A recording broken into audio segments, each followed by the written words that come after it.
ഇപ്പോൾ വരുന്നൊരു വാർത്തയിലേക്കാണ്. ഇനി താമരശ്ശേരി ചുരത്തിൽ ഗതാഗത തടസ്സം. 7-ാം വളവിൽ ബസ്സും 8-ാം വളവിന് സമീപം ചരക്ക് ലോറിയും തകരാറിലായതിനെ തുടർന്നാണ് ഗതാഗത കുരുക്ക്. ലക്കിടി മുതൽ താഴെ ഭാഗത്തേക്കും 4-ാം വളവ് മുതൽ മുകളിലേക്കും രൂക്ഷമായ ഗതാഗത തടസ്സമുണ്ട്. മിഥില ബാലനുണ്ട് വിവരങ്ങളുമായി. ഇപ്പോൾ മിഥില, വിവരങ്ങൾ.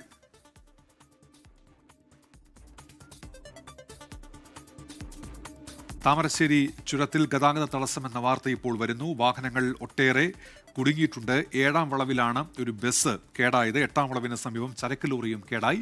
ഇതിനെ തുടർന്നാണ് ഇപ്പോൾ ഗതാഗത തടസ്സം അനുഭവപ്പെടുന്നത്. ലക്കിടി മുതൽ ഇതുണ്ട് എന്നാണ് ഇപ്പോൾ പുറത്തുവരുന്ന വിവരം. ബസ്സും ലോറിയും കുടുങ്ങിയതിനെ തുടർന്നാണ് ഈ ഗതാഗത കുരുക്ക്. മിഥില ബാലനുണ്ട് വിവരങ്ങളുമായി. മിഥില, ഇതിനെന്തെങ്കിലും പരിഹാരമായിട്ടുണ്ടോ? ഒരു പരിഹാരവുമായിട്ടില്ല. ഗതാഗത കുരുക്ക് അതിരൂക്ഷമായി തുടരുകയാണ്. വാഹനങ്ങൾ കുടുങ്ങിക്കിടക്കുകയാണ് രണ്ടിടങ്ങളിലായി, 7-ാം വളവിലും ഒപ്പം തന്നെ 8-ാം വളവിലും. ഉച്ചയ്ക്കാണ് ബസ് 7-ാം വളവിൽ കുടുങ്ങിയത്. 8-ാം വളവിൽ ചരക്ക് ലോറി കുടുങ്ങിയത് വൈകിട്ടോടെയാണ്.